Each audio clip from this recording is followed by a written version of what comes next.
knew that agreeing to film a movie would lead to so much drama? We are talking about Blake Lively filing a complaint against her co-star and kind of her boss, Justin Baldoni. Is that how you say his name? I don't really know him like that, but suing him for his inappropriate behavior on the set of a movie that they just filmed, along with another producer on the show, or not the show, the movie, and along with the studios that Justin Baldoni and his what I can probably call his co-conspirator own together. And so if you guys have not heard about this case, the talks of it have been going on for a while. I wanted to cover it a couple of days ago, maybe a week or so ago, but I just haven't had time to get to it with all the Jay-Z nonsense going on. So we're going to take a pause on Jay-Z and we're going to jump into this new lawsuit by Blake Lively. And I know that Justin Baldoni now has filed his own lawsuit against New York Times. Now, I have not had the opportunity to look at that, so I would be very interested to see what is the reason that he is suing the New York Times for it. If y'all know in the chat, let me know. As you know, we are live streamer. If you don't know, we are live streaming. So if you are watching on the replay or on the live stream, make sure you do hit the like button. And if you're not subscribed, make sure you subscribe because we cover cases like this all the time. And this one gets a bit juicy. It's long, it's lengthy. I definitely want to know y'all thoughts. Let's go ahead and jump right into it so that we can get into all the nonsense that this man was doing on set. And it's like, I should have looked up how old he was because it seems very, very high school, immature kind of behavior that's going on, and you're supposed to be the boss for these people. So let's jump in. Okay, so we are covering Blake Lively's complaint. We're not covering Justin's complaint today because they're both extremely ridiculously long. If you don't know who Blake Lively is, she is an actress. She was starring in a film called, what is it called? It Ends With Us. I keep forgetting what the film is called, with Justin Baldoni. I hope I'm saying that right. I could be saying it wrong. Either way it goes, filming with him. He is also the producer and the owner of the movie. And so he's technically like HR, but the problem with him being HR, according to Blake Lively and apparently some other female cast members and crew members on this movie set, is that he was being very inappropriate along with his co-owner of the production company, Mr. Heath, Jamie Heath, and just kind of causing a bunch of chaos. So let's look at what they are suing for, and then we're going to get into the meat and potatoes. And like I say, y'all, this complaint is really long, like 80 pages with the attachment. So we are going to be skipping around a little bit. So just bear with me, Jared. Just bear with me, okay?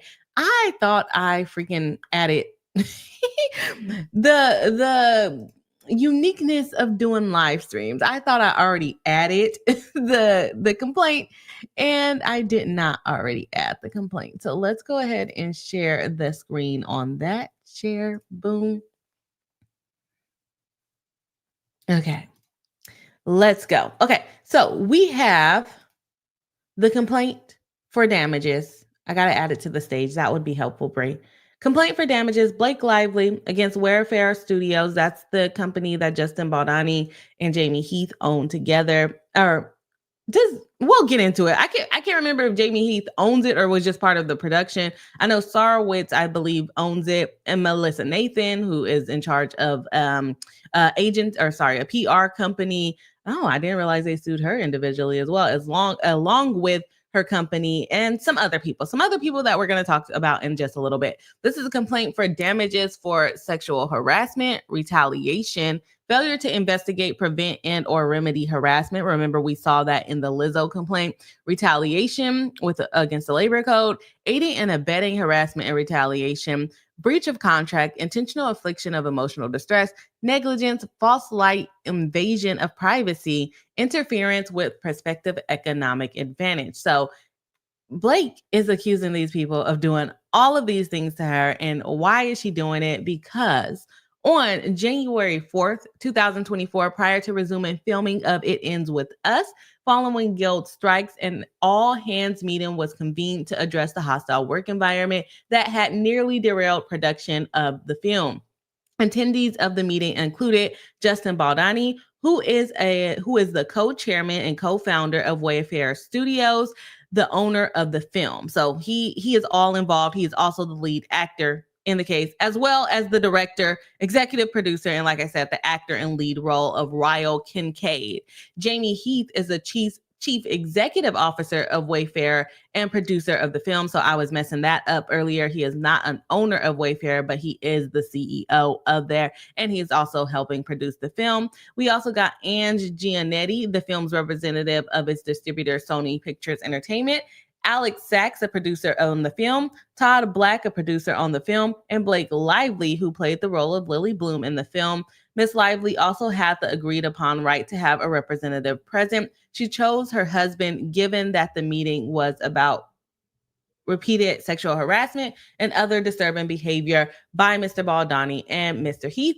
As discussed in detail below, Miss Lively was forced to address concern about Mr. Baldoni and Mr. Heath's conduct with them directly and began doing so months before filming began. So essentially what happened is they enter into a contract to do a movie that has some sex scenes in it, and it also has some DV in it.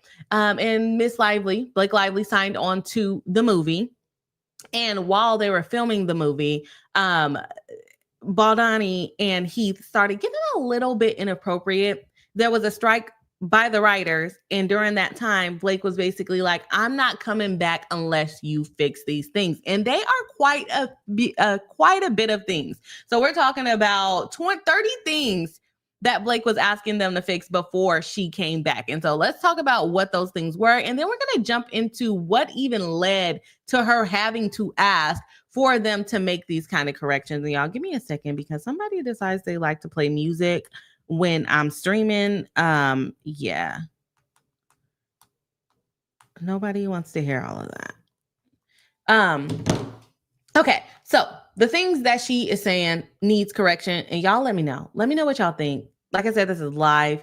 If you got thoughts, leave it in the chat. If you're on the replay, leave it in the comment section. We're going to get to the chats at the end of us kind of going over some of the stuff that happened throughout the time, which led to Blake needing these things corrected.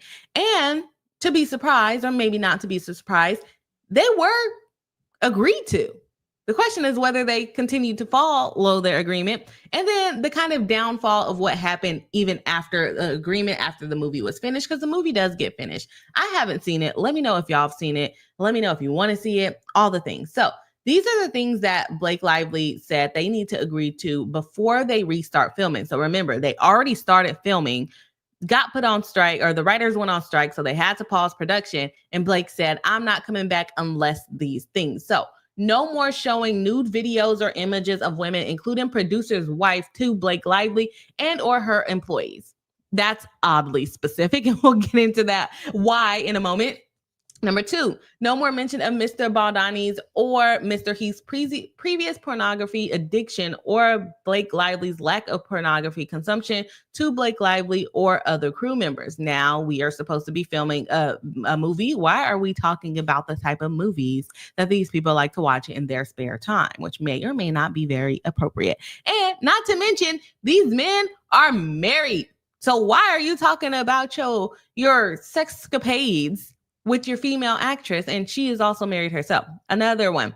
Number 3, no more discussions of Blake Lively and or her employees about personal experiences with sex, including as it relates to spouses or others. 4, no more mention to Blake Lively or her employees of personal times that physical consent was not given or at sexual acts as either the abuser or the abused. Now we'll get into why. These things are very specific because these things happen, according to Blake Lively, right? Number 5, no more description of their own genitalia to Blake Lively. Why are we doing that? Number 6, no more jokes or disparaging comments to be made to Blake Lively and or her employees about HR complaints Wayfair has already received on set or about missing the HR meeting. Number 7, no more inquiries by Mr. Baldoni to Blake Lively's trainer about without her knowledge or consent to disclose her weight.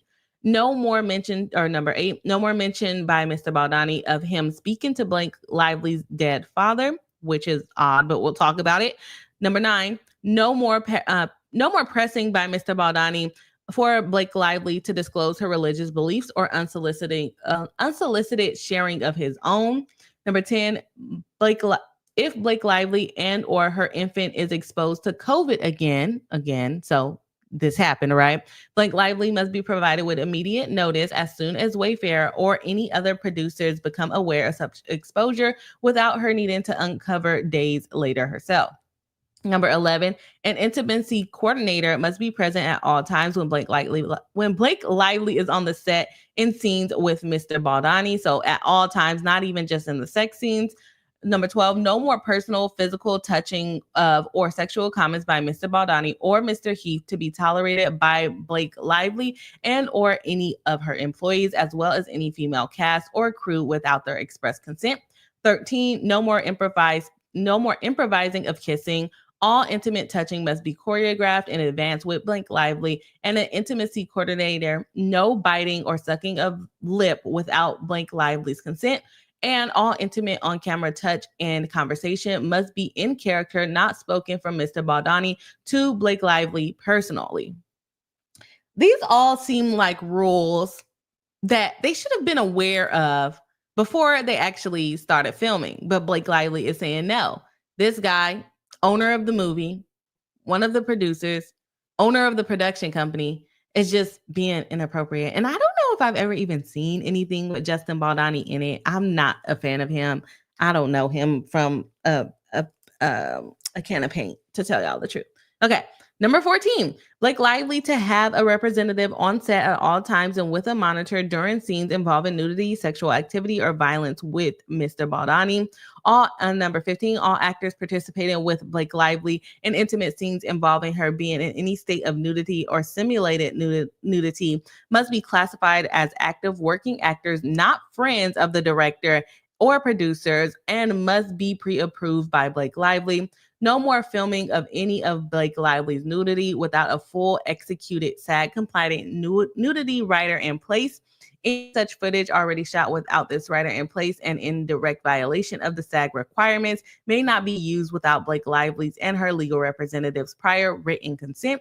17, any scene by Blake Lively or another performer depicting the character of Lily that involves nudity or simulated sex must be conducted strictly in accordance with the above referenced nudity writer and must adhere to Blake Lively's approved script. 18, an intimacy coordinator must be on set for all scenes involving nudity and or simulated sex and must have a monitor to ensure compliance. Number 19, no monitor to be viewed or accessible on set or remotely during closed set scenes except by Blake Lively approved essential crew and personnel. 20, no more attempting to enter, interrupting, pressuring, or asking Blake Lively to enter her trailer or the makeup trailer by Mr. Heath or Mr. Baldoni while she is in nude for any reason. 21, no more private multi-hour meetings in Blake Lively's trailer with Mr. Baldoni crying with no outside Blake Lively appointed representatives to monitor. That one was funny to me. No more private meetings of him crying. How about just no more private meetings in her trailer without a representative? I think that would have been a better solve, but just the specifying that he can't be in her trailer crying is kind of comical to me. 22, no more pressing by Mr. Baldoni to sage any of Blake Lively's employees. Strange, but sounds like that's what he did. 23, producer Alex Sachs to be given standard rights, inclusion, and authority per her job description and as represented to Blake Lively when signing on. 24, Sony must have an active daily role in overseeing physical production for the remainder of the film to monitor safety for the cast and crew, schedule logistics, problem solving, and creative. 25, engagement of an experienced producer to supervise the safety of the cast and crew, schedule logistics, problem solving, and creative for the remainder of the shoot. Examples, Todd Lieberman, Elizabeth Cullen. They just named some people. 26, engagement of Blake Lively's approved A-list stunt double to perform Lily in scenes with Mr. Baldoni involving R-word and or violence.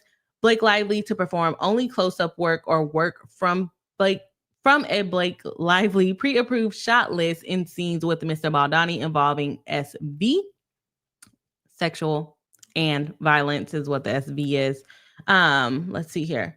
27, no more adding of sex scenes, oral sex, or on-camera climaxing of Blake Lively outside the scope of the script Blake Lively approved when signing onto the project. 28, no more asking or pressuring Blake Lively to cross physical picket lines.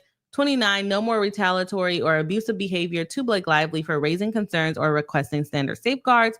30, an in-person meeting before production resumes with Mr. Baldoni, Mr. Heath, Ms. Sachs, the Sony representatives, the new producer, Blake Lively, and Blake Lively's spouse, Ryan Reynolds, to confirm and approve a plan for the implementation of the above that would be adhered to for the physical and emotional safety of Blake Lively, her employees, and all the cast and crew moving forward. So, again, these are the rules they're putting into place after doing a couple of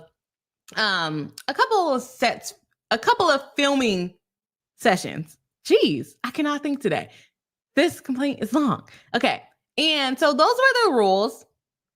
They all agreed to it. They were able to finish production. But we have to talk about, before we get into the finishing production and going into promoting the movie, because surprisingly, the movie actually got finished, we got to get into why Blake Lively even had to enter into this agreement. She was basically willing to be in breach of contract rather than have to deal with the nonsense that Baldoni and Heath was putting out towards her. And they had the nerve to be the ones, in my opinion, to be the ones to retaliate against her. So let's jump into the factual background of the case and see what was going on to why Blake Lively felt like she needed to put those intense rules, very specific rules, don't come in my dresser room crying kind of rules into place. So we have Justin Baldoni and Jamie Heath of Wayfair engage in inappropriate and unwelcome behavior towards Miss Lively and other on the set of It Ends With Us. Mr. Baldoni launched Wayfair Studios along with Mr. Sarowitz in 2020. Mr. Heath serves as Wayfair's chief executive officer. Mr. Sarowitz is a leading financier of Wayfair, and Mr. Heath, and Mr. Baldoni are all close personal friends. Under the Wayfair banner, Mr. Baldoni and Mr. Heath have many platforms, including Men Enough podcast, which they co-host. Mr. Baldoni and Mr. Heath have positioned Wayfair as a male feminist platform that explores gender roles, dismantles toxic masculinity, and creates a safer and judgment-free society for women. And just hearing that, it makes you shocked about all the things that allegedly happened on set when they're supposed to be really promoting women and making them feel safe. It doesn't seem like they really follow their rules on that. So Mr. Baldoni served not only as the co-founder and the co-chairman of the studio that financed and ran production on It Ends With Us, he also served as director, executive producer, and co-lead actor, playing the role of Raul Kincaid. As studio head and director, all actors, crew, and staff on the film, including Miss Lively, answered to Baldoni. In his words, he was the leader who sat at the top of the totem pole. While Sony was the distributor releasing the film, Wayfair was responsible for the production, and Wayfair was led by Mr. Baldoni and Mr. Heath. Now, I can't help but to think about how similar this is kind of to the Alec Baldwin situation. And I'm coming to the realization that maybe some actors just shouldn't also be the producer of the movies that they are starring in. That might help resolve a lot of these issues that come up when on film, and one of the persons that you're acting with that is technically your coworker is also your boss, and also the one that's supposed to be making and having the creative genius of, oh, well, this scene would go well, this scene would go well, let's kind of coordinate it like this. Maybe they shouldn't be able to do that. So let's get into it. Production of the film began in May of 2023 and lasted until it was suspended in mid-June 2023. So only a month of filming. And they had to come back with that long list of 30 things that, I was about to say Baldoni, and he could not do in order for filming to continue. It went on break due to the Writers Guild strike. During that time, Miss Lively and other cast and crew experienced invasive, unwelcome, unprofessional, and sexually inappropriate behavior by Mr. Baldoni and Mr. Heath. Because Mr. Baldoni and Mr. Heath held all leadership positions on the production, they answered to no one and brushed off or ignored the concerns of Miss Lively and that others expressed. Mr. Baldoni ignored well-established industry protocol in filming intimate scenes and exploited the lack of control on set to behave inappropriate. So this is also getting into why we came up with these rules, and these are going to have the more specific reasons as to why. Wayfair failed to adhere to guild rules as well as Ms. Lively's contract and standard industry safety protocol with respect to nudity and intimate scenes, which the Screen Actors Guild and American Federation of Television and Radio Artists acknowledges place performers in uniquely vulnerable situations. Such safeguard ignores by Wayfair include providing performers with appropriate notice of nudity and simulated sex and ensuring that consent is given free of pressure or coercion. Signed nudity writers are in place spelling out the parameters of nudity or simulated sex act scenes, safe and secure working conditions that are not detrimental to a performer's health, safety, morals, and careers, and the use of intimacy coordinators to observe intimate scenes. Without these protections in place, Mr. Baldoni improvised physical intimacy that had not been rehearsed, choreographed, or discussed with Ms. Lively with no intimacy coordinator involved. For instance, Mr. Baldoni discreetly bit and sucked on Ms. Lively's lower lip during a scene in which he improvised numerous kisses on each take. Mr. Baldoni insisted on shooting the full scene over and over again, well beyond what would have been required on an ordinary set and without advance consent from Blake Lively. Remember, that was specifically in there. No biting of the lip without consent. That was one of the rules that she put into the list before she decided to come back. On another occasion, Mr. Baldoni and Ms. Lively were filming a slow dance scene for a montage in which no sound was recorded. This is where it gets weird. All of it is weird, to tell you the truth, but this gets weird, right? Mr. Baldoni chose to let the camera roll and have them perform the scene, but did not act in character as Ra. Instead, he spoke to Ms. Lively out of character as himself. At one point, he leaned forward and slowly dragged his lips from her ear and down her neck as he said, "It smells so good." None of this was remotely in character or based on any dialogue in the script. And nothing needed to be said because, again, there was no sound. Mr. Baldoni was caressing Miss Lively's, Miss Lively. They put Mr. Lively, that threw me off, with his mouth in a way that had nothing to do with their roles. Miss Lively later objected to this behavior. Mr. Baldoni's response was, "I'm not even attracted to you." So he's doing something to make her feel uncomfortable, and then he's gaslighting her by saying, "I'm not even attracted to you. Like, don't say I'm doing too much." Essentially, it's like, no, I'm telling you that you're doing too much. This is not a part of the scene. And like I said, that's where the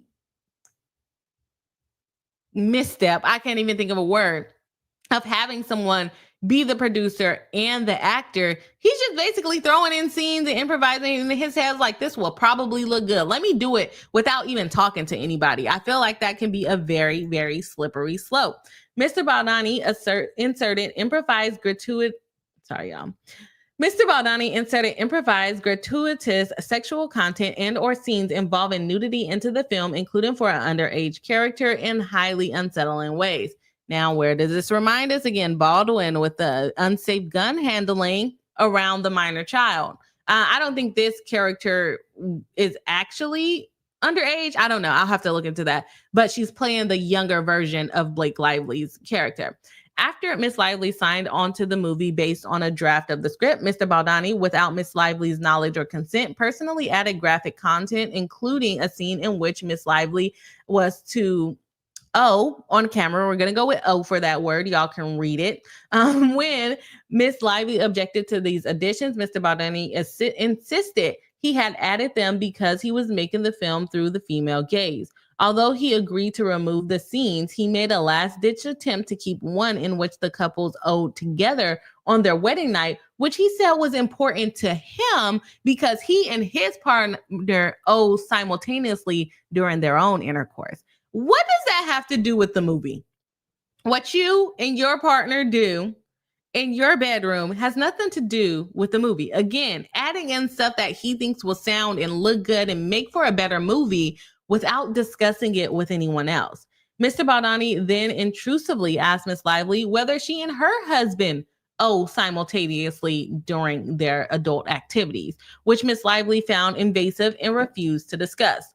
On the day of shooting the scene in which Miss Lively character gives birth, Mr. Baldoni and Mr. Heath suddenly pressured Miss Lively to simulate full nudity, despite no mention of nudity for the scene in the script, her contract, or in previous creative discussion. Mr. Baldoni insisted to Miss Lively that women gave birth naked and that his wife had ripped her clothes off during labor. Why do you think everything has to mimic your life? Maybe this wasn't the movie for him to direct. He claimed it was not normal for women to remain in their hospital gowns while giving birth. How do you know? How do you know what women do when they're giving birth other than you watching your own wife? Okay? Again, not even in the script, but he's doing it. He claimed it was not normal. Oh, we already went over that. Miss Lively disagreed, but felt forced into a compromise that she would be naked from below the chest down.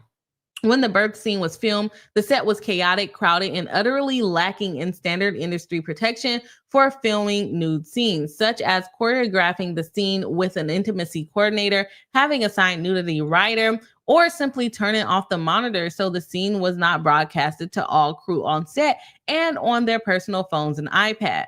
Mr. Heath and Mr. Baldoni also failed to close the set, allowing non-essential crew to pass through while Miss Lively was mostly nude with her legs spread wide up in stirrups and only a small piece of fabric covering her genitalia, her lady bits. Among the non-essential persons presented that day was Wayfair's co-chairman, Mr. Starowitz, who flew in for one of his few set visits.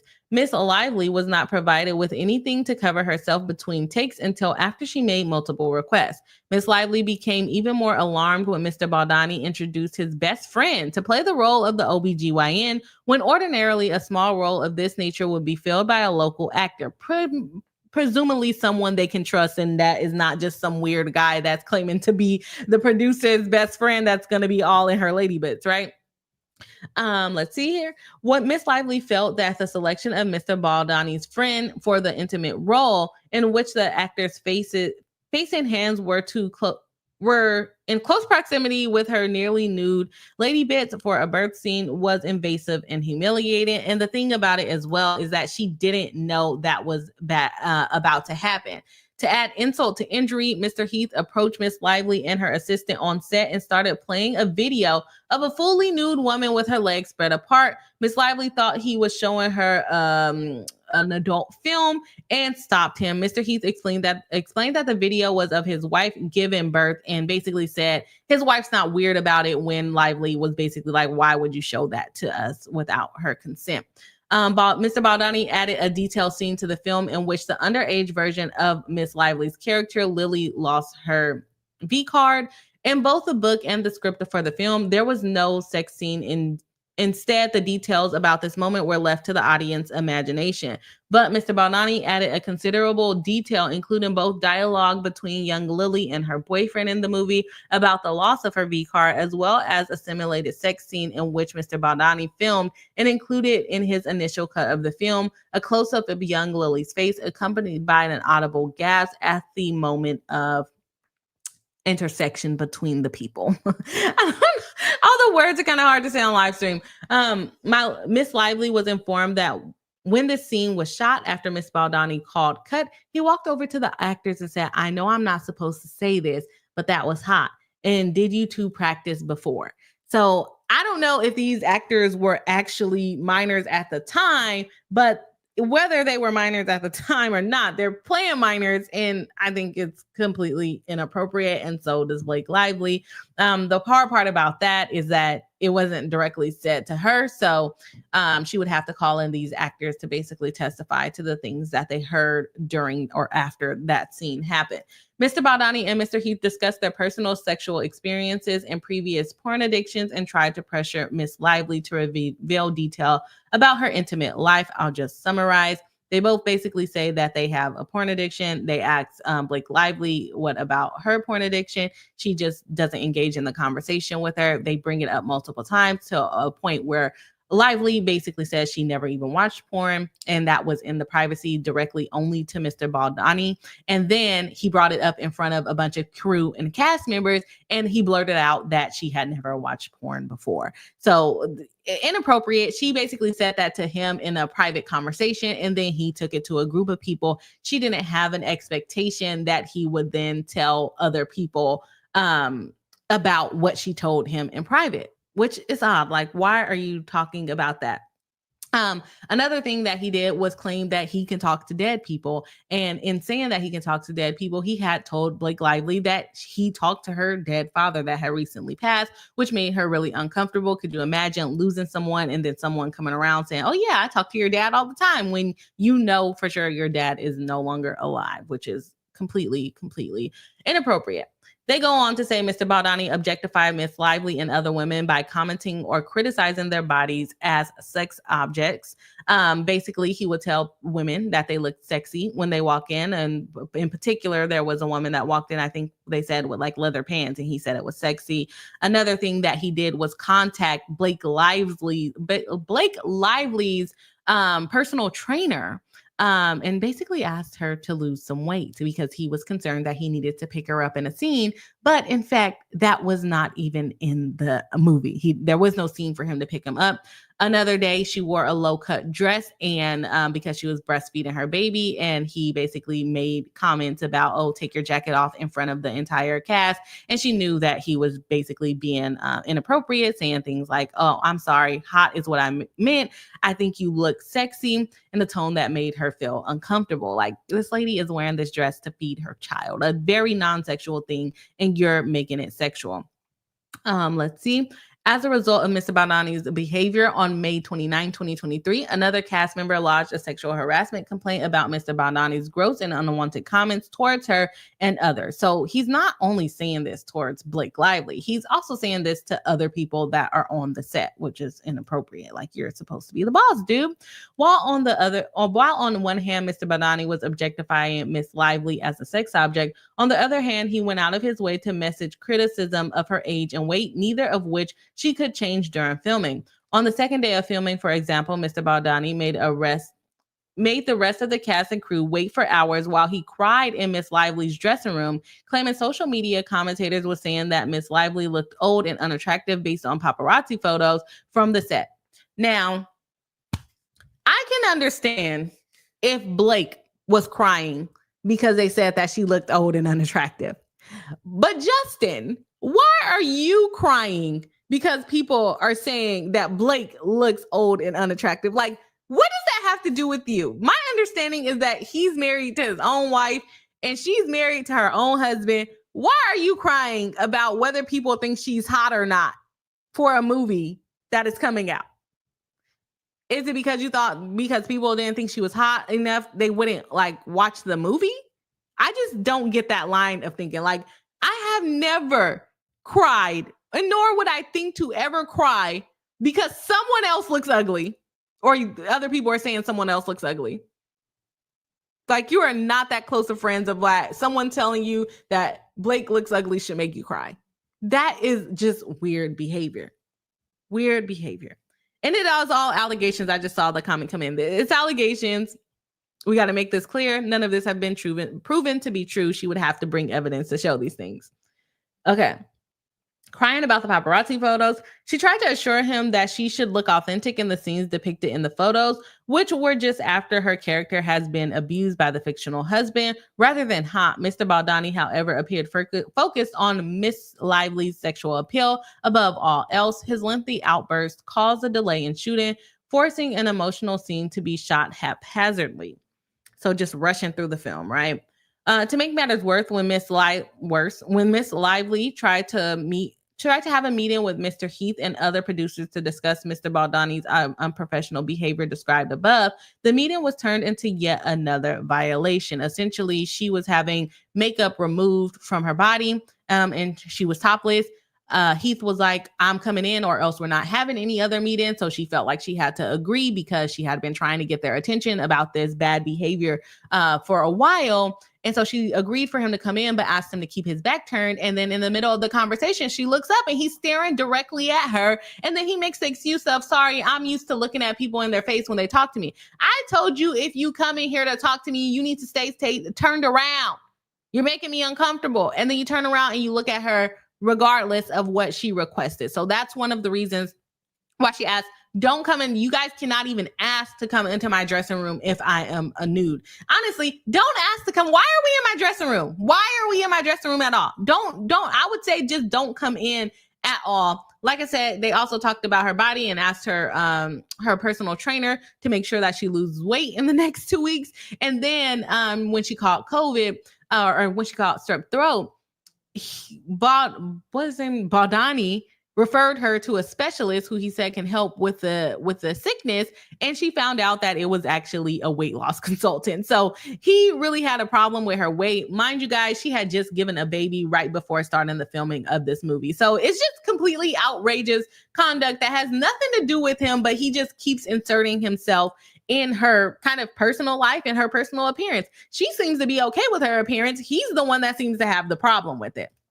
So let's keep going. Miss Lively and others lodged grievances regarding the conduct of Mr. Baldoni and Mr. Heath, which Wayfair declines to investigate. As the studio's producing film, Wayfair was the employer of all the cast and crew and was thus responsible for ensuring workplace safety on the set. However, Wayfair failed to provide Miss Lively with even rudimentary employment protections, such as employee handbooks, sexual harassment policies, information, or any training on sexual harassment, discrimination, or respectful workplace exceptions. Wayfair also failed to provide Miss Lively information about the process and procedure of filing human resources complaint. And I know it's kind of hard to forget. Like, these people are basically independent contractors for the most part. They're getting paid a lot of money to be in these movies. But what we have to remember, this is a workplace. This is acting. This is not something that Baldoni and Heath are just entitled to because they're put it on a movie. They still have to present themselves as employers. You have to have HR in compliance, right? You have to make sure there's a way that people can report things that are making them uncomfortable and that there are remedies for those things that making them uncomfortable. And I know it's hard. Like, sometimes I forget, it's like, why would they have HR? It's a movie set. No, this is still a job that they're doing. They deserve to have those protections put in place as well, right? As the producer and owner of the film, Wayfair was legally obligated to address HR-related concerns or complaints. To Miss Lively's knowledge, however, Wayfair lacked any process for responding to complaints about its leadership, Mr. Baldoni and Mr. Heath, who plainly were not going to investigate themselves. Remember, they're the owner and the CEO is what we're talking about. One of the owners, one of the CEOs, people are complaining about them. Why would they do an investigation into themselves? On May 26, 2023, Ms. Lively told a representative of Sony that she wanted to file an HR complaint about Mr. Baldoni and Mr. Heath's misconduct.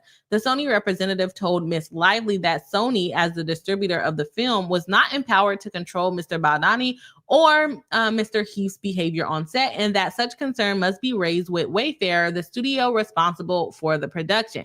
So remember, Sony is a big company. They probably have HR things in compliance, but they're not the producer of the film. They're just going to distribute it after it's done. Wayfair, Mr. Baldoni, and Mr. Heath received or were aware of the number of HR grievances regarding their conduct. For example, on the first day of filming, while attempting to hug Miss Lively's employee, Mr. Heath said, "I don't even know if we're allowed to do this. It's day one and we have an HR report already." Well, maybe you guys should look into how you need to be properly conducting your business. This is a production company. You don't have these things in place, and it's been a production company since 2020. Why do you not know about HR rules? You should have at least had 2 trainings. Every 2 years in California, you have to do your sexual harassment training. So how do you not know this? Additionally, in the production, another actress made a complaint about Mr. Baldoni's comments on her appearance. Mr. Baldoni expressly acknowledged her concerns in writing, stating he would adjust accordingly. Yet on June 8, 2023, the actress informed Miss Lively that outside of anything in the scene, I actually cannot talk to Justin at all. Mr. Baldoni later expressed suspicion regarding Miss Lively's friendship with this actress as if they were colluding against him. As described above, Ms. Lively and others attempted to raise concerns to Mr. Baldoni and Mr. Heath regarding certain of the conduct described above during filming, but they were not addressed given the futility of asking Mr. Baldoni and Mr. Heath to address their own behavior. After unsuccessfully attempting to raise concerns with Sony, Ms. Lively expressly told Mr. Baldoni and Mr. Heath that there were serious HR problems on set. Mr. Heath responded that they knew, implying that someone had mentioned to them that Ms. Lively had raised concerns. In response, Mr. Heath told Ms. Lively that he thought she had wanted to see the nude video of his wife. So out of everything, this is the thing that Heath did to her. So I guess that's the only thing he could really take responsibility of. So he's hearing concerns that Lively has problems with things going on the set. And his response is, yeah, I heard about it. I thought you wanted to see the nude video of my wife. Why would she want to see that? Did you ask her if she wanted to see it? Did she ask you to see it to get into character? I don't think any of that was a thing. So why would you think she wanted to see that? And not only her, why did you show it to other people? There was another lady standing there. Like, I can get if it was training and say, hey, if you want to know what, giving birth looks like and to give more emotion or whatever it is, maybe, just maybe, you would ask them, hey, do you want to see a video to give you a little bit more emotion?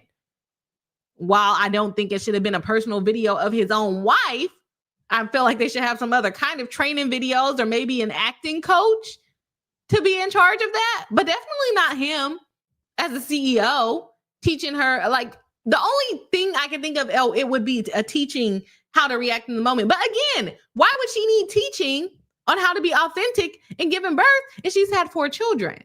So what, again, would make him think that Blake Lively wanted to see that? I tried to justify it, but now, no, there's no justification. She didn't ask, you didn't ask, and she's given birth 4 times. Why did she need your wife's video? I'm confused.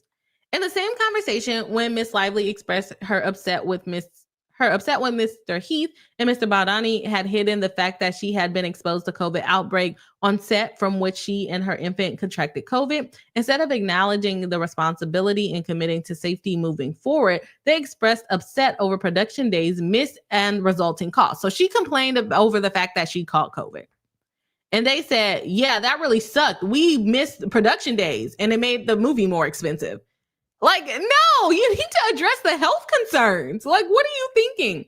Despite receiving multiple detailed reports by Ms. Lively and others about Mr. Baldoni and Mr. Heath's misconduct, Wayfair failed to investigate those reports or to otherwise institute protections for the cast.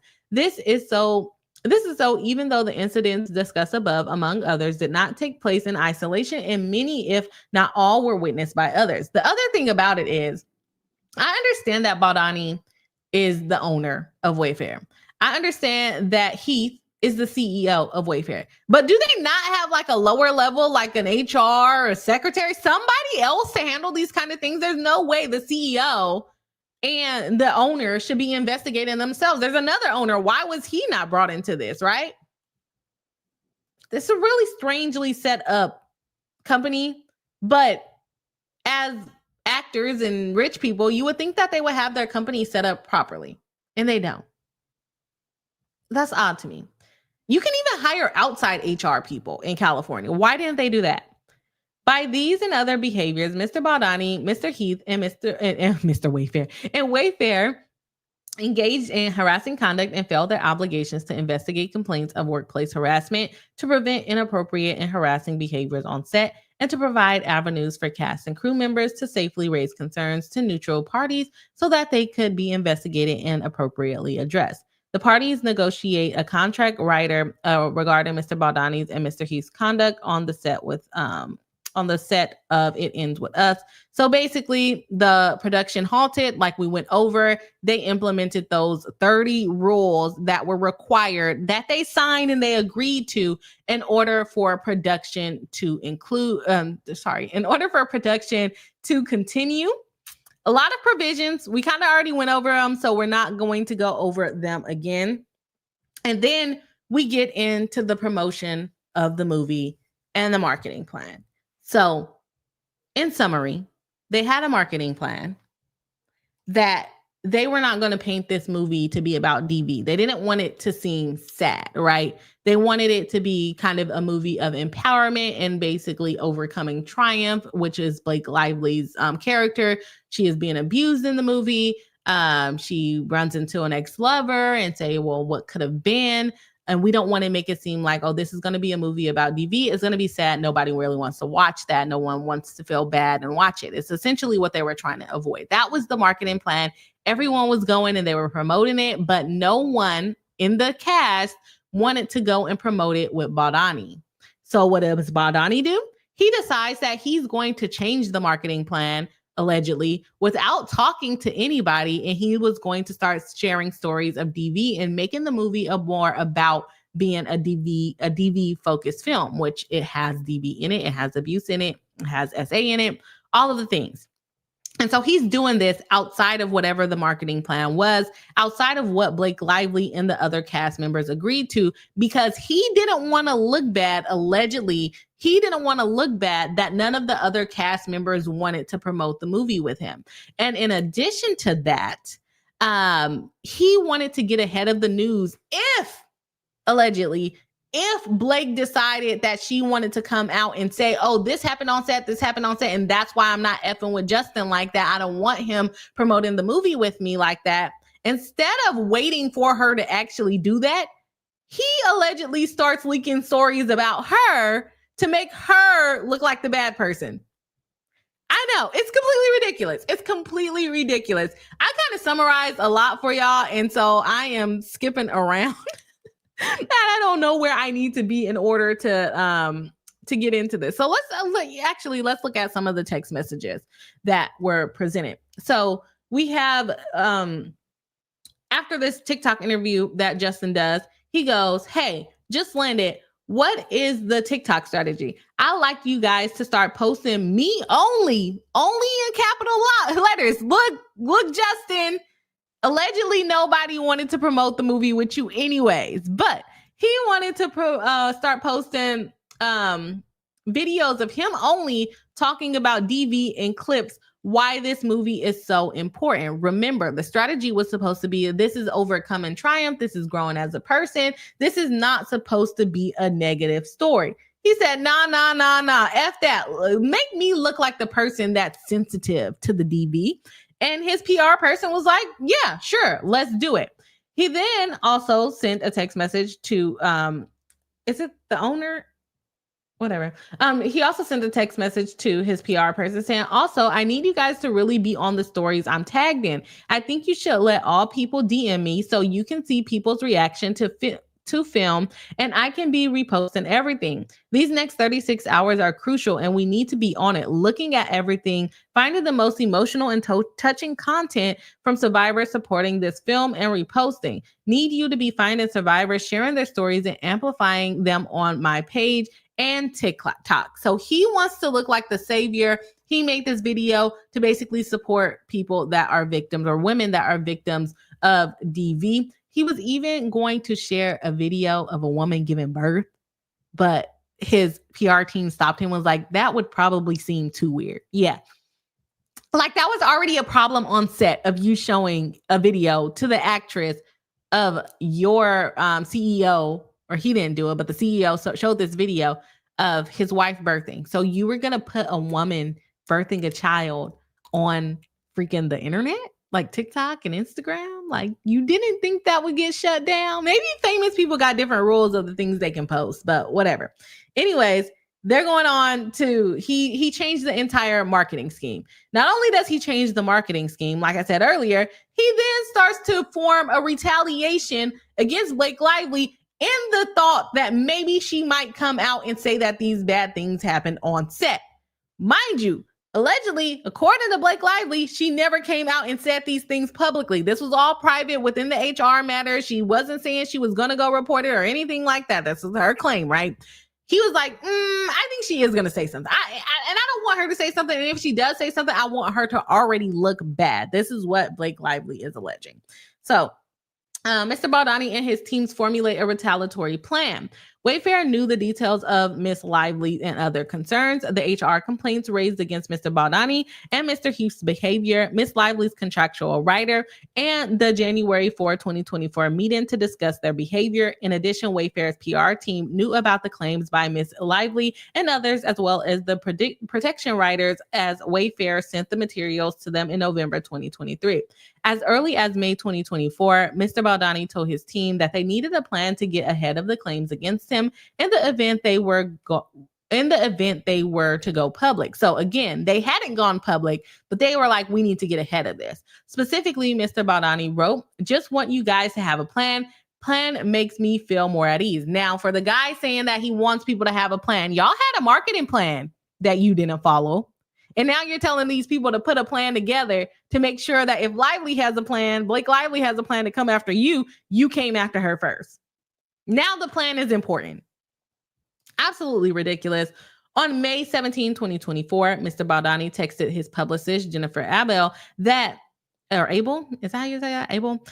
Miss Lively's husband had blocked him on social media, stating, "We should have a plan for if she does the same when the movie comes out." So Blake Lively's husband, which I believe is Ryan Reynolds, blocked Baldoni, and he was like, "I think Blake is also going to block me. So let's already have a plan for when she does block me, because I may or may not be a dick." Oh, can I say that on YouTube? Oh, I don't know. Anyways, in June 2024, a month after Mr. Baldoni's first promotional event for the film, Miss Lively and others in the cast fulfilled their publicity obligation for the film without Mr. Baldoni. They did not publicly discuss the misconduct that had occurred on set, nor did they ever suggest to Wayfair or Mr. Baldoni that they intended to discuss their concerns publicly. Yet on June 20, 2024, Miss Abel texted Mr. Heath her concern: "We can't have fans starting to guess why JB is left out of this stuff." This is like extreme. What is it? Self-centeredness? No one's even talking about you. And you and your team allegedly are like, "We don't want people to question why no one likes Justin. So let's make it seem like Justin doesn't like them." Yep, that's a good plan. That's a perfect plan. It makes no sense. It makes no sense at all, in my opinion. Okay, likewise, Mr. Baldoni strategized with his publicist, Miss Abel, about various ways in which he might cover up or explain away his on-set misconduct. Again, no one has said anything about this misconduct. On June 24, 2024, for example, Mr. Baldoni proposed an offensive move showing his neurodivergence and some of the attributes that come with it, to explain that anything that he had been accused of was social awkwardness and impulsive speech. So he's basically trying to blame it on ADHD. Justin says, "Hey guys, one thing I think I want to do is the Dr. Amen show. Matt, I know you have your feelings about it, but his practice saved my friend Miranda's life a few months ago. With everything going on, I want to have an offensive move showing my neurodivergence and some of the attributes that come with it so that I can start talking about it. Most anything that I have been accused of is social awkwardness and impulsive speech. And I think me sitting down with him and just looking at my brain and talking about some of these things will be helpful for me." So really? Maybe that should have been something you should have had training for. If you knew that you had this social awkwardness and impulsive comments, maybe when you got those HR complaints, they should have put you through some type of training to hopefully learn. Not say it would have completely alleviated it, but just something to say, okay, we addressed the concern. Because the issue is the issue is that you did it. But the bigger issue is that you didn't address the concern and you didn't correct it, right? But instead of correcting the concern while it was happening, you're more concerned about getting ahead of it and making people feel sorry for you because you have neurodivergent. And I believe he's referring to ADHD for the neurodivergency. So on July 24, 2024, Ms. Abel emailed Mr. Heath and others requesting the legal letter that was sent to Ms. Lively and her team, stating, "Per our conversation, we will go through point by point and draft context surrounding each situation. We can then flag what we are missing that would be helpful to arm us in the case we need to refute any claims." Again, they still haven't said anything. Blake Lively still has not said anything that would basically make Justin look bad. No one is just promoting the movie with him. And he's getting so in his head. He's like, oh, let me refute these claims. The claims have not been made publicly. Why don't you try correcting it within your HR department? How about that to stop it from happening? On July 26, 2024, Mr. Baldoni sent Miss Abel a Variety article about Francis Ford Coppola's inappropriate behavior on set during production of his movie Megalopolis, including his alleged kissing of cast and crew and described by unnamed sources. In conveying the article, Mr. Baldoni stated, "This is the S word that I'm sure they want to do." Unnamed source. Again, I'm sure they want to do this. Like, are there voices talking in your head? They haven't done it though. Wait till they do something. Like, why are we...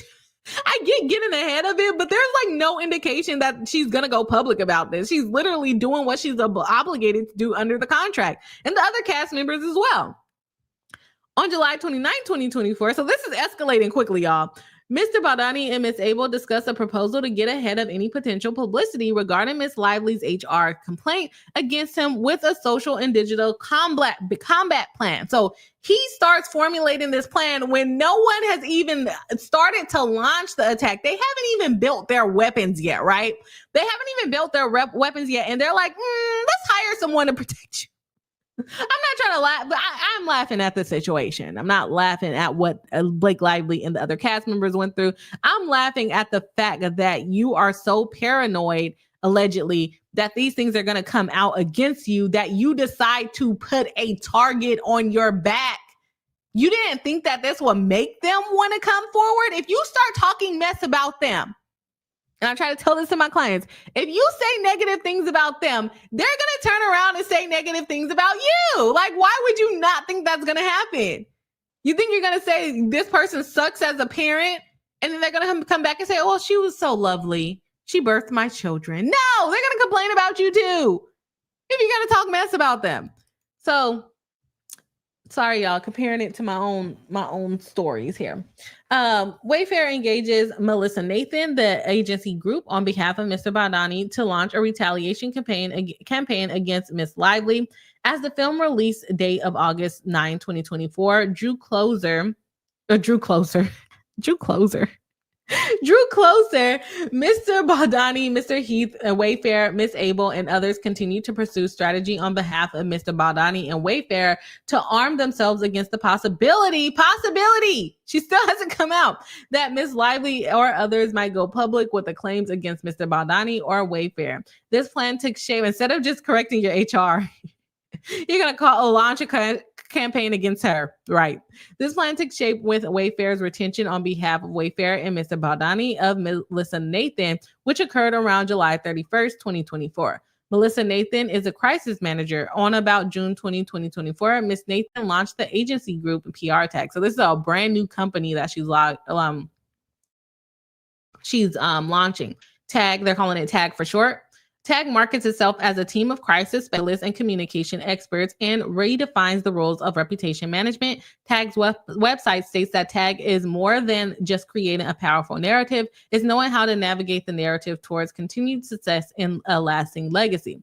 Tag's website states that it offers comprehensive communication services for individuals, businesses, and corporations looking to invest in reputation management and the growth of their unique public profiles. Tag specializes in crisis communication, having managed some of the biggest public-facing crises to date, and utilizes the fast-paced reputation-first mindset with all of its day-to-day clients, which span a variety of industries, including entertainment, media, business, and sports.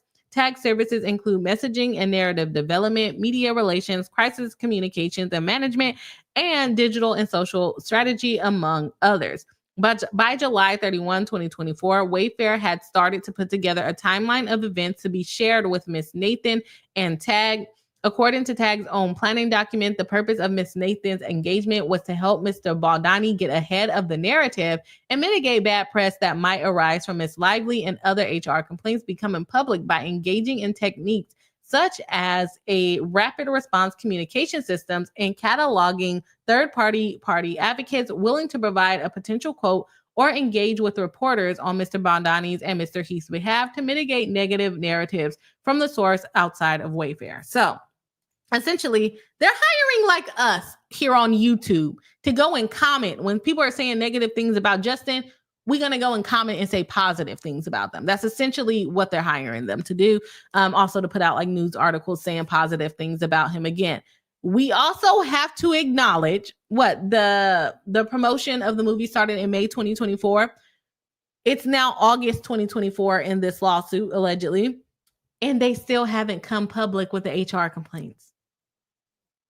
So he has been spiraling, in my opinion, for 3 months, trying to come up with this plan when no one else has come forward and said anything.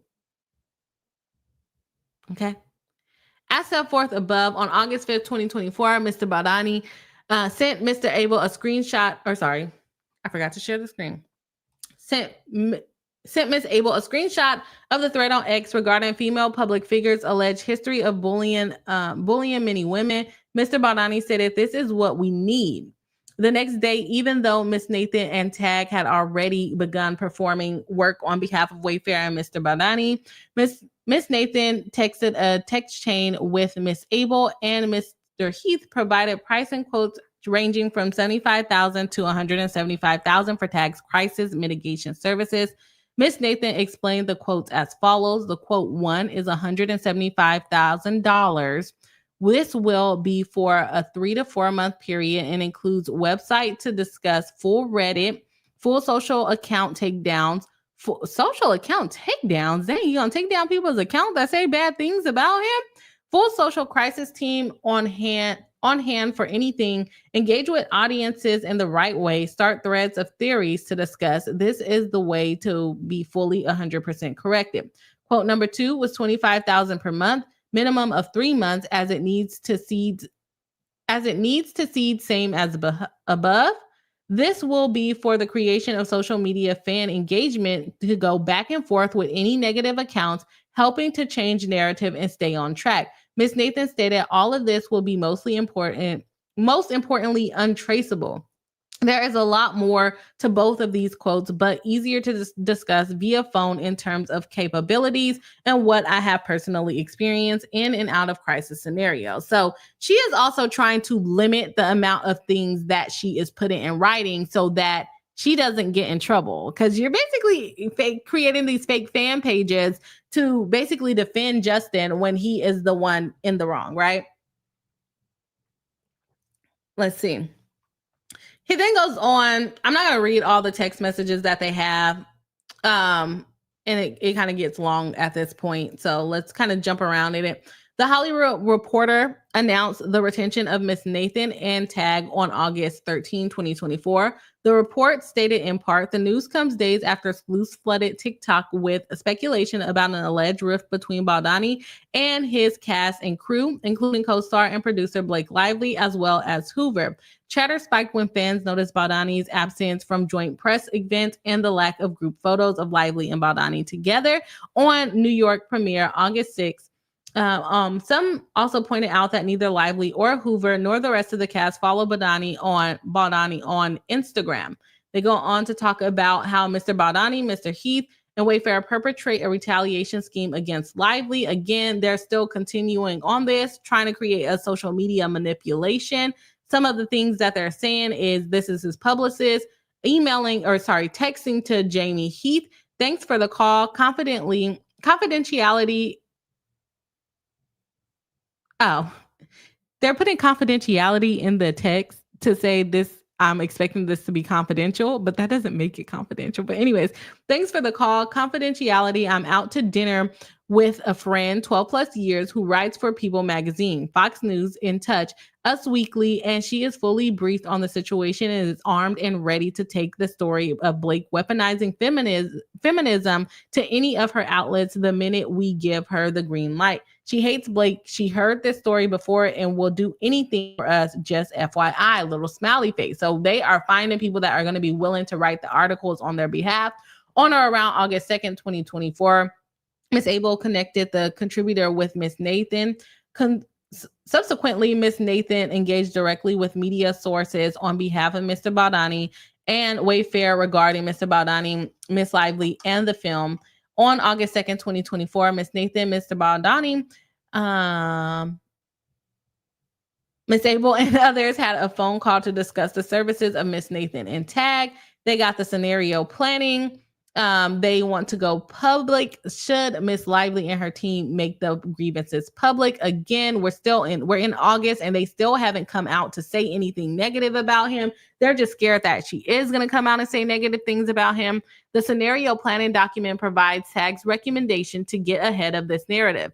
This includes suggesting misleading messaging that production members lost their jobs due to Miss Lively's takeover and insisted upon involvement. Miss Lively involved her husband to create an imbalance of power between her and Mr. Baldoni. Miss Lively has a less than favorable reputation in the industry. Miss Lively has had a clear, likely motive to bully her way into buying the rights for It Starts With Us, the sequel to the film currently owned by Wayfair. And I don't know where they have said that she wanted to buy the next film, but here we are again. All of these things to kind of prevent what could happen, but that hasn't happened. You had all of this time to correct it during production, and you essentially chose not to. So they start to plant the seeds about the weaponized feminism. They want to say that she's bullying her way to buy the next movie. They start saying words of like they want to destroy her before she can destroy him, essentially. So Mr. Heath responded that the most important part of this is how quickly they can shut things down and play stories in your favor. Later the same day, Miss Abel conveyed to Miss Nathan that Mr. Baldoni was questioning whether the plan was aggressive enough, texting that Mr. Baldoni wanted to feel like Miss Lively could be buried. Miss Nathan responds, of course, but when we send over the documents, we can't send over the work. Will or could do, because that could get us in a lot of trouble. We can't write it down to him. We can't write, we will destroy her. Imagine if a document saying all the things that he wants ends up in the wrong hands. And one thing that they didn't realize is that your text messages describing wanting to just destroy her would end up in their hands through civil discovery in a lawsuit with her suing you. On August 4, Miss Abel texted Miss Nathan stating, I'm having reckless thoughts of wanting to plant pieces this week of how horrible Blake is to work with just to get ahead of it. She's putting us through hell. Miss Lively was in fact doing nothing other than engaging in the approved marketing plan for the film at the time. Miss Nathan responded same and indicated that she had already spoken to the Daily Mail. So again, Blake has not come forward about the HR issues. And they're like, yeah, we want to stop her before she thinks about it. Again, still in August, she hasn't said nothing. They've been promoting this movie for 3 months. Miss Abel and Miss Nathan viewed and referred to their shared work on behalf of Mr. Baldoni and Wayfair as a social combat plan. The same day, Miss Abel responded that with Tag personnel regarding her discussion with Miss Nathan regarding the social manipulation. Not gonna read those text messages, but it just basically goes on. Let me see. I'm trying to find some other stuff. Either way, they go on and they continue to try to create this warfare. Again, Blake is not coming out saying that there was any of these issues. I think I'm gonna stop it right there because I haven't been able to review all of these so that we could skip around in it. But basically, he just continues to want to show people that Blake is the problem here. So I am going to go ahead and jump into the chat in just a moment. Because I'm not trying to make this a 2-hour live stream, hopefully. Okay, so I'm going to check out the rest of this complaint because I didn't have time to finish it before we got on the live stream, but I think we covered the majority of what has happened in this complaint. I am also hearing and have seen that Justin Baldoni also filed his own complaint against the New York Times, where I believe posted an article regarding this, which mentions Ryan Reynolds and the fact that he yelled at him and basically embarrassed him, I guess, is where we can go with that. I'm losing my train of thought, y'all. I'm so tired. So I'll jump into that one once I have time to review it. That one itself is also 80 pages. Like, I don't get what's up with these long complaints, but they are. I think if she is correct, it's inappropriate behavior. I think they could have handled it, honestly, during the time where they were being accused of harassment through the company instead of trying to bring it to social media. And I'm sorry we're not going deeper into the social media stuff, y'all, because I'm just not prepared to cover that today. So let's have Bossy B bring us in.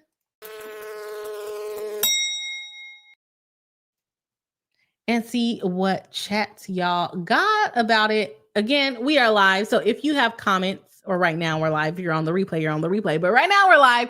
If you have comments, make sure you're dropping them in the chat so that we can address them. If you have made it this far and you haven't hit the like button, please do. It does help us out in the algorithm. And as you can see, your girl is tired, but she's still showing up. We are still showing up here. 2025, first stream of the year. Didn't even realize, first stream of the year. We are still live. If you guys have not hit the like button, we are at 42 likes. And I think we can hit 50 likes. So if you haven't hit the like button, please do. It does help us out. We are trying to grow the channel. And so we would definitely appreciate it if you do hit the like button. Let's see. We got Kimmy Locker, member, moderator, consultant. Yes. A paralegal of the channel. Welcome back into the live stream and also backstage. Saying Justin Baldoni sued the Times for libel and a few other things because Lively's portrayal is categorically false, misleading, and devoid of factual basis, yet knowingly endorsed by the Times. But it's a lawsuit. So are they writing about the lawsuit or just some other stuff that came out? Kimmy Locker said he shared parts of the text that were excluded from Lively's complaint, the Times article, and other text information that contradicts Lively's perspective and claims, which you definitely can do in response to the complaint. Why is he going after the Times? Cheryl Reed says some of these seem very diva-like in my opinion. Which ones? Like how they're reacting to Blake Lively or how Blake Lively is reacting to them? Cheryl Reed says weird. It is weird. Exzello Spoo says the fact that these have to be written out is what really makes me boggle. Most of these shouldn't be necessary. That she feels like they are, is a major eyebrow raise to me. Yeah. So my thing is, like, why couldn't it have been more generic? It was very specific to the things that actually happened to her. And I don't know if it would protect the rest of the cast, if that makes sense. Like, I get being specific, explaining, hey, you did these things to me. I don't want this to happen to me or any of the cast. It was definitely more directed at Blake Lively and the things that she experienced. And my question would be, how often would they do those same things? Like, they may just make her feel uncomfortable in a different way. Like, don't come into my trailer and cry. But what if he comes into your trailer and yell at you? Are you okay with that? Like, why is it so specific? It was just don't come in my trailer without permission. We should not be having any meetings in our trailer. And that goes for all of the staff. And I think you can get your point across without being so specific just to the incidences that have already occurred, rather than just making some blanket rules like, hey, no, we're not doing this. Don't come in my trailer. Don't come around me when I'm new. When we are new, we're closing the set.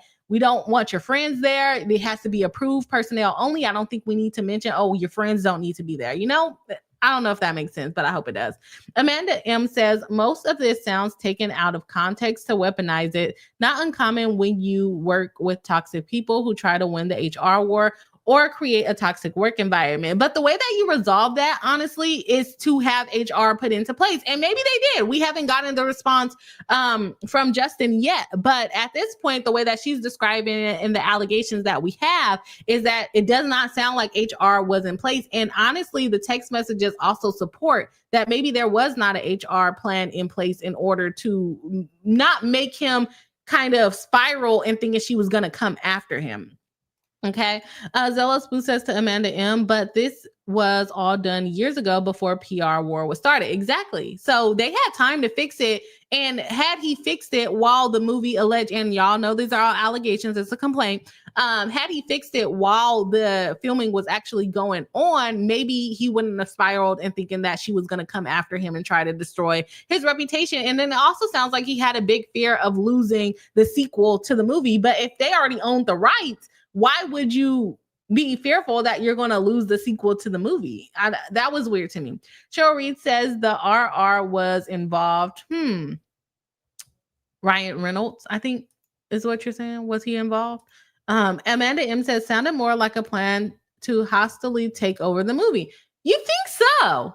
I know he mentioned that towards the end, but I don't know about that. Cheryl Reed says, I agree. Y'all are thinking that Blake Lively is trying to hostily take over the movie? Paige W say, I don't believe her. Oh, wow. Y'all, I'm not trying to be mean, but maybe the PR war worked. I don't know. I would have to wait for the response to come in. But the thing about a response coming in is that it is not going to really say anything, most likely. It's just going to be like deny, deny, deny, deny, deny. So we're really not going to get an answer for it. Maybe we need like a motion to dismiss or anti-slap or something. I don't know what we would need in order to get more of what Justin thinks the details are. Paige W says they were both producers and leads. Yes, both producers, both leads, but he owned the company. And again, even if you're changing the scene, you should probably talk to everybody about it before you change the scene. I don't think that justifies just because they were both producers. If he's still doing stuff that wasn't discussed, I think that's a problem. Cheryl Reed says something seems off. Wouldn't some of this be in the original contract? As far as the scenes, is she saying that he was basically adding some of these things to the contract? Or are you saying like those 30 rules that she put out, that should have been part of the contract? I don't know if it necessarily would be a part of an acting contract. I think most people would presume that you shouldn't be behaving that way to the point where an original contract wouldn't need those kind of things, if that's what you're talking about. But I don't know exactly what you're referring to there, Cheryl Reed. Zealous Spoo says to Cheryl Reed, I would think it wouldn't necessarily be spelled out as much like that in the original contract. A lot of those are just common sense things not to do in the workplace or when filming. Yeah, I would completely agree with that. It seems like normal people wouldn't be doing those kind of things, right? Zealous Spoo says, for me, what a lot of this will come down to is what other people on set saw, heard, or experienced. If these background things happen, it lends a bit more credibility to her claims. And I think that's what's going to have to come out. Like I said, even with the scene with the young, what's the girl's name? Lily. The young Lily character, they're going to have to come out and testify to it, because that's just hearsay. One thing that Blake Lively does throughout this complaint, it says that other people heard this, other people heard this. So I don't think she would be coming out making these claims if she doesn't have anybody to back her up. It sounds to me like she has a lot of people to back her up. Zealous Woo says, but right now, all this is just allegations and shade. Yep, exactly. Just allegations. Nothing has been proven to be true or false. We're waiting for his response. We're waiting to see what they think are the facts. And apparently it sounds like he filed his own lawsuit to get the facts out, because maybe he doesn't have a basis for a motion to dismiss, right? Just Stacy says, I agree. We need more proof from other people or messages or something. I mean, we have the messages from him, and then he's putting more messages in a different complaint. Maybe we can compile it all together and get a little bit more information. But my initial thought of him filing a whole separate lawsuit instead of responding to this one, I don't know if he's been served yet, so maybe that's why he hasn't responded. I would believe, based on that move, that maybe he doesn't have enough to file like a motion to dismiss or motion to strike or anything of that nature. Zealous Booth, I hope I'm saying that right. I'm just going with it. We also need to remember that all this on set stuff isn't the basis for the lawsuit. Merely the background for what she said led to the smear campaign. Yes, it is. But no, she for the lawsuit, it does say that she's suing for harassment. Let me pull that back up.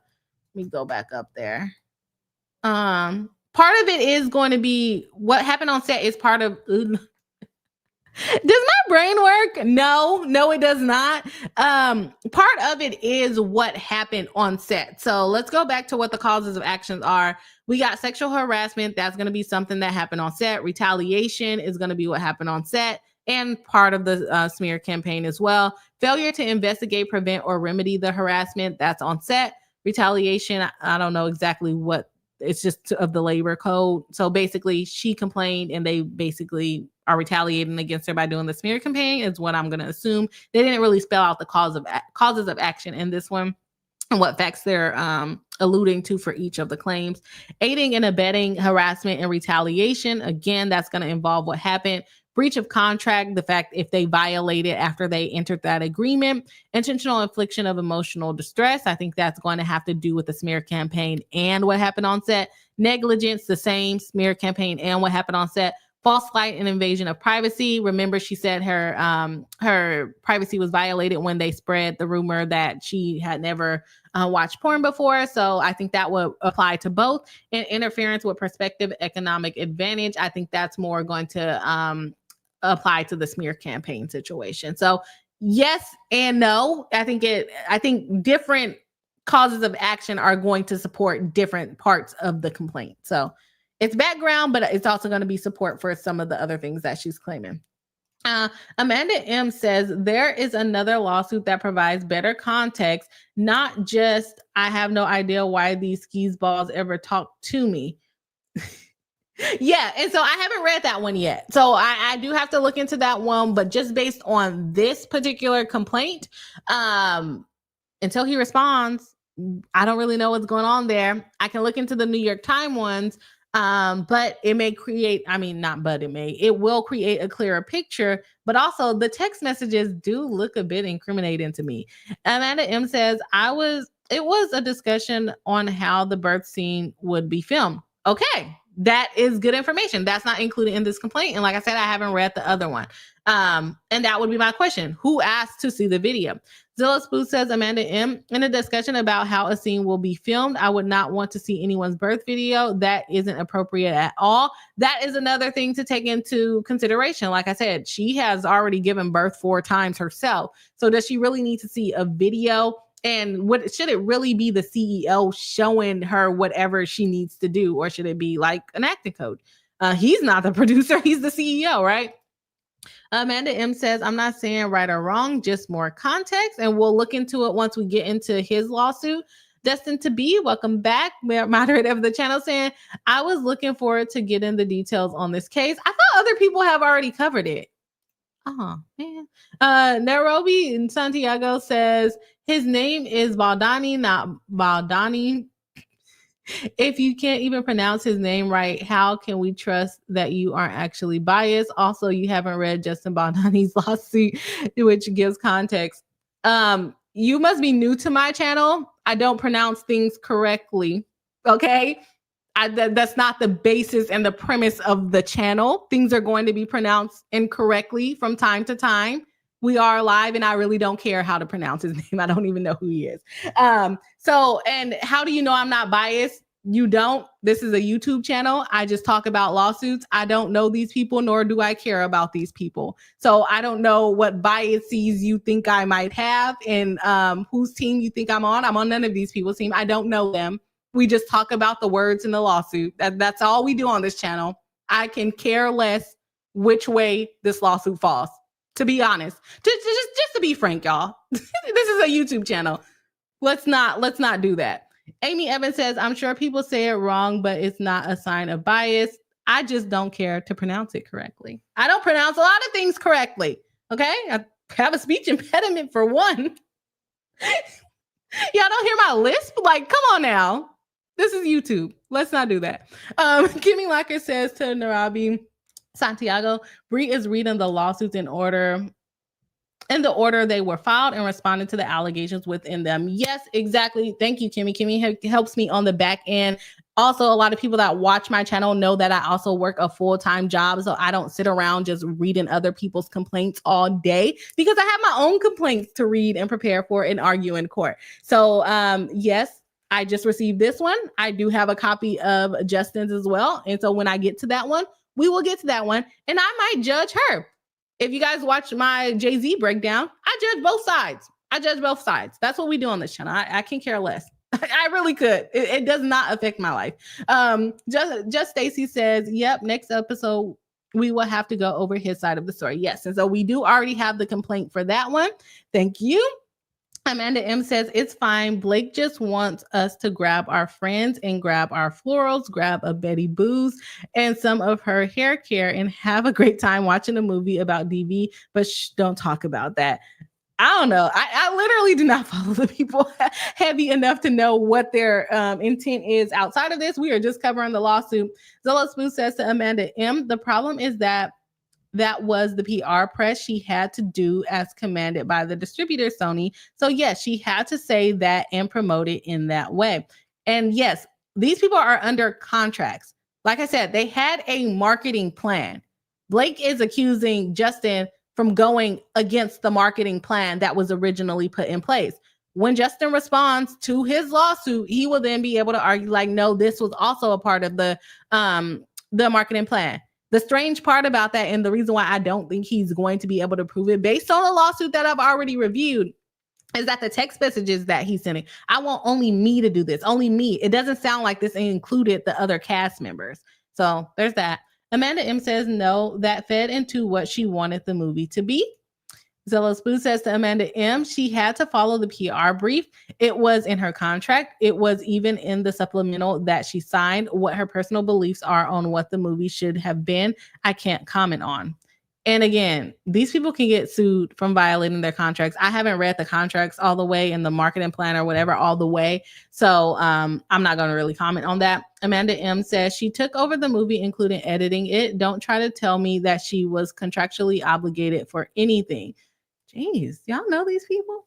Do we know them? I don't know. Cherie says, it is strange that her husband came to yell at JB. Is it strange that her husband came to yell at JB? I'm going to say no. Because if someone's making me feel uncomfortable, I fully would support my husband yelling at them. I'm not going to lie. I don't know what kind of relationships everybody else got going on. But yeah, if my husband yelled at someone that was making me feel uncomfortable, I wouldn't feel bad for them at all. And as a man, to a man, you shouldn't be all butthurt because another man yelled at you defending that person's wife, that man's wife.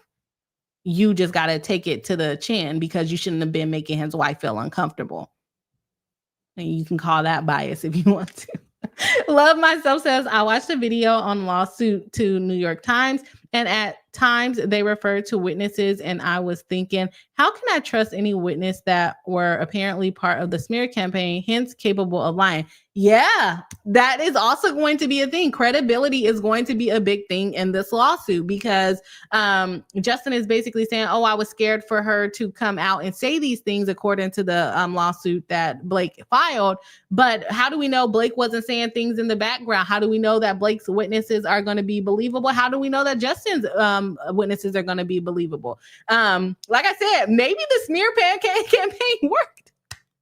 I don't know Blake Lively. I couldn't name a movie that Blake Lively is in. If you name a movie and you say Blake Lively was in it, I would probably say I've seen the movie, but I don't follow her as an actor. I wouldn't know her from a can of paint, to tell you the truth. I had to make sure the picture that I was putting on my thumbnail was actually her. Okay, so I don't believe either one of them anyway. It is more looking at the facts and what could be provable. And if you're creating a smear campaign before someone even ever comes out publicly about the things that you think they're going to come out publicly about, I think you seem more suspicious. And I honestly think you filing a lawsuit against the New York Times instead of responding in this lawsuit makes you look suspicious as well. And maybe he won't be suspicious once I go through the lawsuit. But one thing I can say as a lawyer, which I've said earlier on, if you say bad things about someone else, someone's going to say bad things about you. There's going to be bad things said on both sides. It's going to be up to the judge to decide who to believe. This is all going to come down to credibility. Credibility and evidence is what it's going to come down to. Chris Mullins said, member of the channel, welcome back, and says, if Justin only did a few of the things she is accusing him of, then he is pretty disgusting. Have to absolutely agree. Chris Mullins says, no, I think it sounds like Blake Lively has a good case against him. From me reading the complaint, it does sound like she has a good case. It sounds like she has a number of witnesses, and I think that she will be able to prove the prima facie case in order to proceed in this lawsuit. It's going to be him having to defend himself to say, no, this actually did not happen, and I just haven't seen that yet. And to me, suing someone else is like a red herring, especially like a publication company. Like, they're reporting on a lawsuit, and you're suing them. I don't know about that. I think that you're going to get slapped down, anti-slap. Freedom of speech, freedom of press. Does any of that sound familiar to y'all? There's also litigation privilege, things that are said in a lawsuit. You can't then sue them for defamation for that because there's litigation privilege. Come on now. Just Stacy says, so far, Blake has a good sounding case, but I don't know the other side yet. I need more evidence. Exactly. The way she's painting it definitely sounds outrageous if this is really what he did, but we don't know the other side yet. And so we are reacting to what we have in front of us, right? Love Myself says, I personally get the sense the editing narrative is fake. I don't know anything about that, so I didn't follow like the blog post and everything going on with this, just on the lawsuit. Amy Evans says, I agree with Just Stacy. As Emily says, I have questions. We are going to have questions. We're going to have questions even when it goes to trial, y'all. The questions are going to remain. Kate P says, I disagree. I don't know. I need evidence from a more neutral third party. I don't think either comes off well, but I don't know. His lawsuit seems kind of whiny and not really giving specifics. Just she's whiny and I'm perfect. And that's what it sounds like his text messages seemed like as well. I want to get in front of this before she gets in front of it. I need you guys to be more firm in saying that you guys are going to destroy her for me. I want people to know that I have ADHD. That is whiny. You're an adult man and you're blaming your ADHD on your inappropriate behavior. I know it can affect people in adulthood, but if someone is bringing it to your attention, you're the owner of this company, you should have things put into place. And I would like to see the evidence that they have things put into place and there was training, and after they signed the contract, none of this happened again. And I don't even think she's alleging that any of this happened again after the contract was signed, to tell you the truth. She's alleging the stuff that happened before the contract. So I agree. We need both sides. But he does come off whiny even in her complaint. And if you're saying he comes off whiny in his own complaint, I don't know if I'm going to be able to get on his side. Chris Mullins says, it does sound like she has witnesses and that some of these things happen to others on the set, though. Otherwise, why go ahead? And it sounds like she wasn't even going to say anything until he started saying stuff in the public. I feel like he painted a target on his back, in my opinion, based on the complaint that I have read. Chris Mullins says, is she not saying that he was smearing her on social media, though? Yeah, he is saying that. He is saying that too. I'm just saying that the causes of action are going to go to the things that happened before the smear campaign and also the smear campaign. I hope that makes sense. Amy Evans says, think about Johnny Depp. People were against him.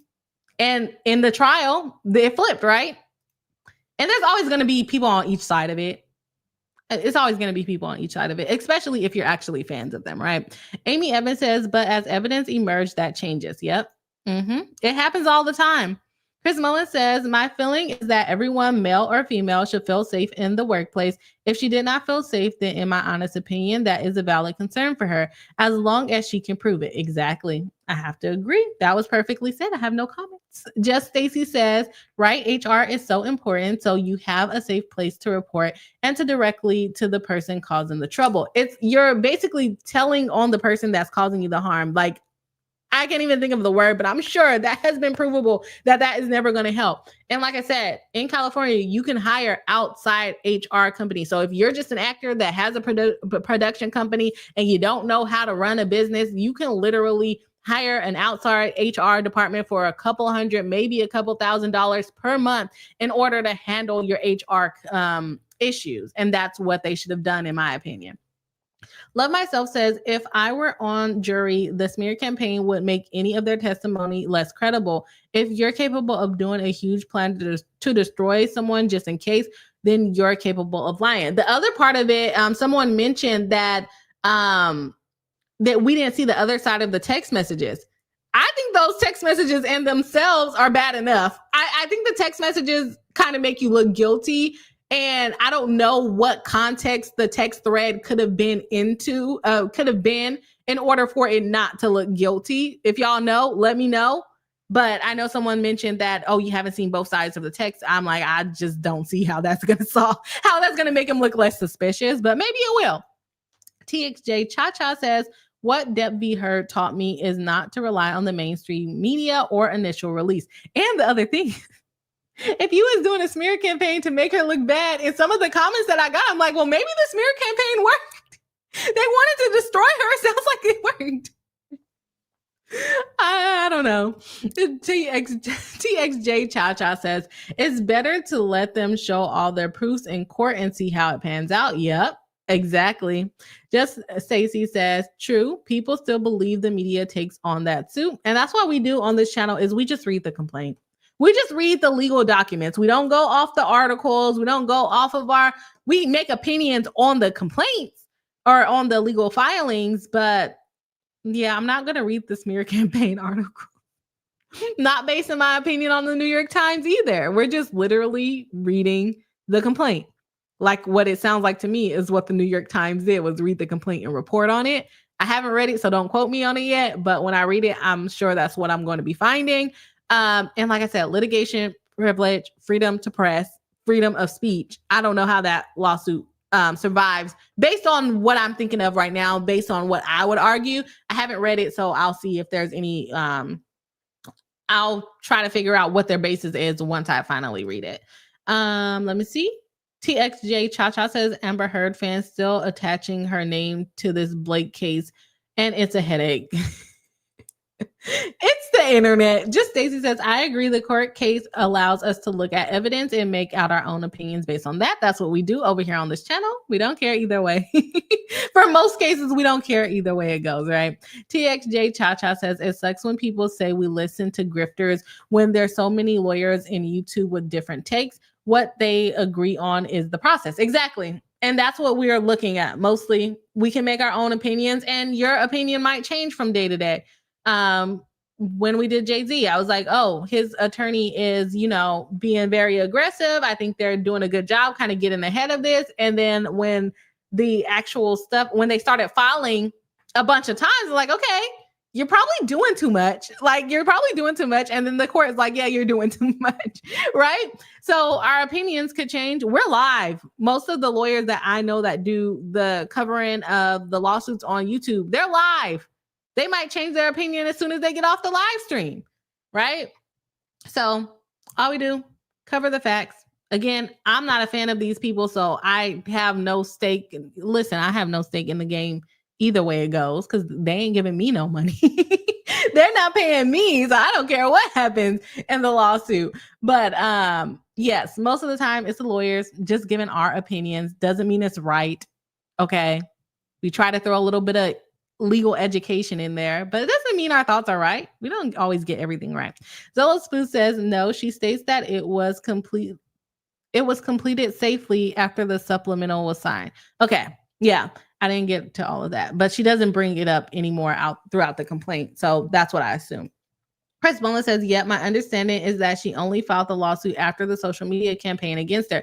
And the way she's explaining it, it sounds like she wasn't even going to say anything until they start saying things to her. Okay, of course, Justin will be able to come forward and give his opinion on whether that's accurate or not, whether she was saying stuff, whether there were rumors going around, or was it just him in his head? That's what I would like to know.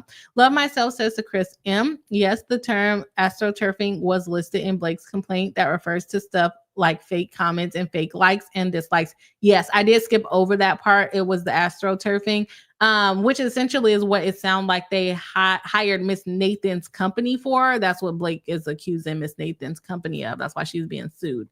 TXJ Cha-Cha says, and then when you turn the tides on them and ask if they watched the full Deb V. Heard, it's so obvious that they read the cherry-picked articles by MSM. Yeah. A lot of people don't actually go through the complaints. So like even the comments that come in all angry at me, I'm like, okay, we're just reading the complaint. I don't know what else to tell you. We're not on his part yet. So I can't really help you with what he said and what messages he has. I'm not there yet. I'm not there yet. Amanda M says it's not both sides of the text. It's all the text and they cherry picked. Again, I just don't know how he would not be guilty. And again, I will go through the lawsuit and see the lawsuits and see the text messages, and maybe I'll change my mind. But as of now, I just don't see how I need her to be destroyed is ever going to make sense in the context. I'm sorry. KP says the text gave a bit better context, but honestly, they didn't move me much. That would be my assumption. That's like saying I punched a child in the face, right? But the excuse is the child was tugging at my pants. So they deserve, like, what are you trying to, like, where are we trying to get at here? The child deserved me as an adult to punch him in the face? I don't think there's any way you can justify punching a child in the face unless they're like a possessed demon and they're trying to kill you. Maybe you can punch the child in the face. Am I going to get in trouble on YouTube? But I don't think there's a lot of reasons why you could ever justify an adult punching a child in the face. And like I said, these text messages, I just don't see how you justify, we got to destroy her before she destroys me. And I'm paraphrasing there, right? I want to hear for other people on set, like the crew. Yes. And she said she has witnesses. So those people are going to have to be deposed. They're going to have to be witnesses, all of the things, right? Love Myself says, I couldn't help but wonder if the text presented in New York Times lawsuit were fabricated. Can police verify if texts are genuine? I don't know if the police, you would have to hire one of those forensic digital experts to do it. We've seen it in different lawsuits covered. I think the police they do have sectors that do it, but I also think it depends on the department. But what was that lawsuit we were watching? I think in Sarah Boone, they did it. And also in the Charlie Adelson case, they did it. And in their cases, they were police that they had hired, or some of them were just like expert that used to work for the police department. So my answer is going to be yes. They can analyze if it is accurate. They're usually the ones that get the text messages admitted into evidence, or the people with that forensic analysis on cell phones. Let's see here. Love Myself says, since the smear campaign side is funded by a billionaire, I don't know exactly what you're referring to, like what that was parentheses to. TXJ Cha says, end of the day, it's their money and careers. I'm here interested in how they're doing these PR and stuff. He supposedly got a reputation as a feminist too. That's what I heard. And I heard it from the lawsuit. I'm not looking him up on the internet, y'all. Not looking him up on the internet. Y'all know we just cover the lawsuits on this channel. We are not looking into the articles and the opinions because we just come with our own opinions in the chat and we judge people. We judge people on the internet, and that's it. That's all we're here for. Not saying we're right or we're wrong. We're going to continue to look through the lawsuits and see what evidence that we think is important. Right now, it's the people that are suing each other, saying bad things about the other person that they don't like. Are we really surprised that Justin is filing a lawsuit saying that Blake Lively sucks and that she's the problem, after all of these articles and these text messages supporting that he potentially did put out a smear campaign against her, for lack of a better word, or what they're describing it as right now? Are we really surprised that he then went and sued the publication company for basically reporting on the lawsuit? Are they now going to come after all the YouTubers covering it? Like, I don't think that's a good move. I don't think that's smart. I think I think they're going to get pushed out on anti-slap, to tell you the truth. But anyways, that is all I have for tonight. I will see y'all on the next live stream. I am aiming to live stream next Tuesday. But I'll let y'all know. All right. Yeah. Hope everyone has a good night, and also Happy New Year to everyone. And thank you for joining the live. Bye.